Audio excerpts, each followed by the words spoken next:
ಆತ್ಮೀಯ ಶಿಕ್ಷಕ ಆಕಾಂಕ್ಷಿಗಳೇ, ತಮ್ಮೆಲ್ಲರಿಗೂ ಸ್ವಾಗತ. ನಮ್ಮ ಯೂಟ್ಯೂಬ್ ಚಾನಲ್ ZB ಅಫಿಷಿಯಲ್ ಫೋರಮ್ನಲ್ಲಿ ಇಂದಿನ ಈ ಒಂದು ವಿಡಿಯೋದಲ್ಲಿ ಪ್ರಾಥಮಿಕ ಪ್ರೌಢಶಾಲಾ ಶಿಕ್ಷಕರ ನೇಮಕಾತಿ ಕುರಿತು ಒಂದು ಲೇಟೆಸ್ಟ್ ಅಪ್ಡೇಟನ್ನು ತಮ್ಮೊಂದಿಗೆ ಶೇರ್ ಮಾಡ್ತಾ ಇದ್ದೀನಿ. ವಿಡಿಯೋನ ಸ್ಟಾರ್ಟ್ ಮಾಡೋಣ ವೀಕ್ಷಕರೇ. ಅದಕ್ಕಿಂತ ಮುಂಚೆ ನೀವು ಕೊಡುವ ಒಂದೇ ಒಂದು ಲೈಕ್ ನಮಗೆ ಸಪೋರ್ಟ್ ಆಗಿರುತ್ತೆ. ದಯಮಾಡಿ ವಿಡಿಯೋವನ್ನು ಲೈಕ್ ಮಾಡಿ, ಅದರ ಜೊತೆಗೆ ನಮ್ಮ ಯೂಟ್ಯೂಬ್ ಚಾನಲನ್ನು ಕೂಡ ಸಬ್ಸ್ಕ್ರೈಬ್ ಮಾಡಿಕೊಳ್ಳಿ.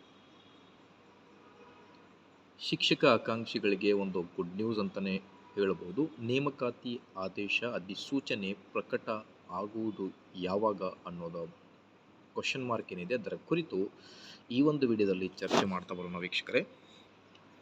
ನೋಡಿ, ಶಿಕ್ಷಕರ ನೇಮಕಾತಿ HK ಮತ್ತು ನಾನ್ HK ಎರಡೂ ವಿಭಾಗದಲ್ಲಿ ನೇಮಕಾತಿಯನ್ನು ಮಾಡಲಾಗುವುದು ಅನ್ನೋದರ ಬಗ್ಗೆ ಶಿಕ್ಷಣ ಸಚಿವರು ಮೊನ್ನೆಯಷ್ಟೇ ಮಾಹಿತಿಯನ್ನು ನೀಡಿದ್ದಾರೆ. ಸೊ ಹಾಗಾಗಿ 10,800 ಶಿಕ್ಷಕರ ನೇಮಕಾತಿ ಕುರಿತು ಮಾನ್ಯ ಶಿಕ್ಷಣ ಸಚಿವರು ನೀಡಿರುವ ಮಾಹಿತಿಯಾದರೂ ಏನು ಅಂತ ಡೀಟೇಲ್ ಆಗಿ ನೋಡ್ತಾ ಬಂದರೆ, ಮುಂದಿನ ಶೈಕ್ಷಣಿಕ ವರ್ಷದೊಳಗೆ ಸರ್ಕಾರಿ ಶಾಲೆಗಳಿಗೆ 10,800 ಶಿಕ್ಷಕರ ನೇಮಕ ಹಾಗೂ ಅನುದಾನಿತ ಶಾಲೆಗಳಿಗೆ ಶಿಕ್ಷಕರ ನೇಮಕಾತಿಗೆ ಕ್ರಮ ವಹಿಸಲಾಗುವುದು ಎಂದು ಶಾಲಾ ಶಿಕ್ಷಣ ಸಚಿವರಾದ ಮಧು ಬಂಗಾರಪ್ಪ ಸರ್ ಅವರು ಸೋಮವಾರ ಈ ಒಂದು ಮಾಹಿತಿಯನ್ನು ಹೇಳಿದ್ದಾರೆ.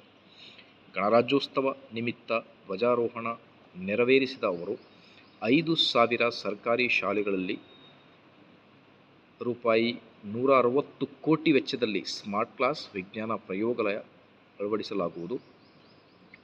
ಸೊ ನೋಡಿ, ಏನೆಲ್ಲ ಬಜೆಟನ್ನು ಐ ಥಿಂಕ್ ಇದು ಮಾಡ್ತಾ ಇದ್ದಾರೆ ಅನ್ನೋದ್ರ ಬಗ್ಗೆ ₹500 ಕೋಟಿ ಏನಿದೆ, LKG ಹಾಗೂ PUC ವಿದ್ಯಾರ್ಥಿಗಳಿಗೆ ಉಚಿತ ಪಠ್ಯಪುಸ್ತಕ ಹಾಗೂ ಉಚಿತ ನೋಟ್ಬುಕ್ ನೀಡುವ ಪ್ರಸ್ತಾವ ಸರ್ಕಾರದ ಹಂತದಲ್ಲಿದೆ ಎಂದು ತಿಳಿಸಿದ್ದಾರೆ. ಮೋಸ್ಟ್ ಪ್ರೊಬಾಬ್ಲಿ ಈಗ ಶಿಕ್ಷಕರ ನೇಮಕಾತಿ ಏನಿದೆ, ಆ ಒಂದು ನೇಮಕಾತಿ ಕುರಿತು ಕೂಡ ಸಚಿವರು ಸ್ಟೇಟ್ಮೆಂಟ್ಸ್ಗಳನ್ನು ನೀಡ್ತಾ ಇದ್ದಾರೆ. ಹಾಗಾಗಿ ಮೋಸ್ಟ್ ಪಾಸಿಬಿಲಿಟೀಸ್ ಇದೆ. ಐ ಥಿಂಕ್ ಮೇ ಬಿ ಮುಂದಿನ ತಿಂಗಳು ನಾವು ನೋಟಿಫಿಕೇಷನ್ ಬರಬಹುದು ಅಂತ ಒಂದು ಹೋಪನ್ನು ಇಟ್ಕೊಳ್ಳೋಣ. ಬಿಕಾಸ್ TET ಮುಗಿತು, ರಿಸಲ್ಟ್ ಬಂದಾಗಿದೆ. ಈಗ CETಗೋಸ್ಕರ ವೆಯ್ಟ್ ಮಾಡ್ತಾ ಇದ್ದೀರಾ.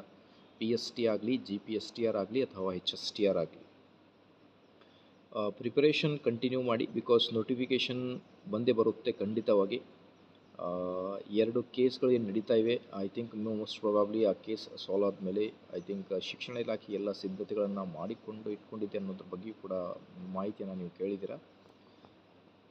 ಸೊ ಹಾಗಾಗಿ ನೇಮಕಾತಿ ಅಧಿಸೂಚನೆ ಯಾವಾಗಾದರೂ ಪ್ರಕಟ ಆಗಬಹುದು. ಸೊ ಬೆಸ್ಟ್ ಆಫ್ ಲಕ್ ಅಂತ ಹೇಳ್ತಾ ಮುಂದಿನ ವಿಡಿಯೋದಲ್ಲಿ ಮತ್ತೆ ನೇಮಕಾತಿ ಕುರಿತು ಲೇಟೆಸ್ಟ್ ಅಪ್ಡೇಟ್ಸ್ಗಳನ್ನು ತಮ್ಮೊಂದಿಗೆ ಶೇರ್ ಮಾಡ್ತೇನೆ. Thank you friends.